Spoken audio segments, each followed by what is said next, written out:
Hey, what's up you guys, and welcome back to MVR. SuperHot is a first-person action game that was first released back in 2016 that built its entire identity on one simple mechanic: time moves when you move. In the 4 years since the release, the game has received a VR port, which is kind of fitting considering the action inside of the game takes place in VR. On top of that, the game has since released to pretty much every VR platform available and has received a bunch of new features. So is SuperHot VR still a relevant title going into 2021? And more importantly, should you get it? Let's jump in.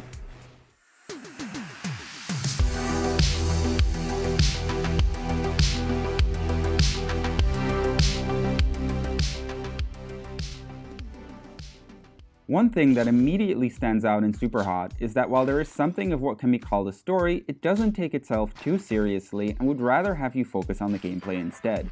While not immediately obvious right from the start, it quickly becomes clear that most of the game itself takes place inside of VR, and the only times that you leave it is in between certain missions where your now visible tiny apartment becomes the vehicle to present the plot. The only characters that you will be interacting with are the red crystal dudes that are trying to kill you, and an anonymous computerized voice that demands your obedience.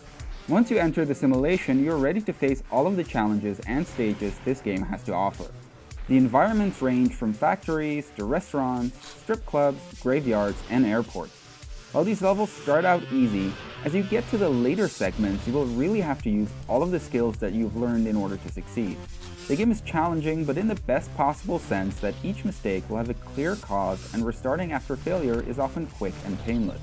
The only exception to this rule would be some of the longer segments later in the game, where failing means going through an entire section of challenges that by this point you've already successfully cleared a bunch of times, yet again, which can become a bit frustrating. In terms of weapons, you have a simple pistol, a submachine gun, and a sawed-off shotgun. While you will most likely be using the pistol most of the time since it's the easiest to use and has the most predictable results, the submachine gun can be useful to take out enemies at long range, and the shotgun is useful for taking out several enemies at once with a single shot. Aside from the ranged weapons, there's a handful of random objects such as ninja stars, bottles, and hammers that you can fling at enemies in an attempt to hit them. Since a kill only requires a single hit, all of the weapons are equally effective at taking down an enemy when used correctly.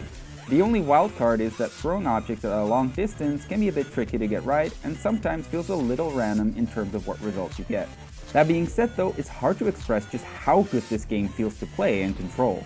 The time mechanic enables you to stop moving and think about what your next move is going to be before you execute it, and the results always leave you feeling like Neo in some kind of low-poly version of the Matrix. Once you complete the main storyline, which should take you about 2 hours or so, you unlock a bunch of extra modes which can really extend your playtime by quite a lot.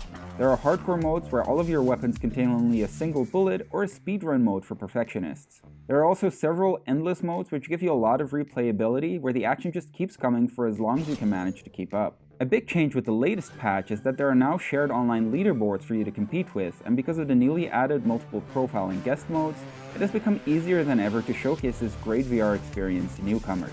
Especially if you happen to be in the possession of a Quest, which in my opinion is probably the best device to play the game on right now, simply because the lack of cables mean that you can fully utilize the space around you without the fear of getting tangled up.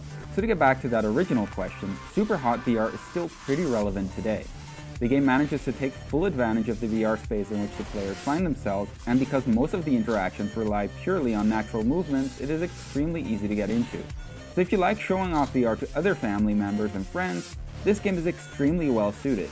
On top of that, if you like to quickly hop in and break a sweat as you take down hordes of bad guys, SuperHot VR has got you covered there too. For me, SuperHot VR is still a must-try today, and an essential staple to any VR library. That's all for now, and I will see you guys next time.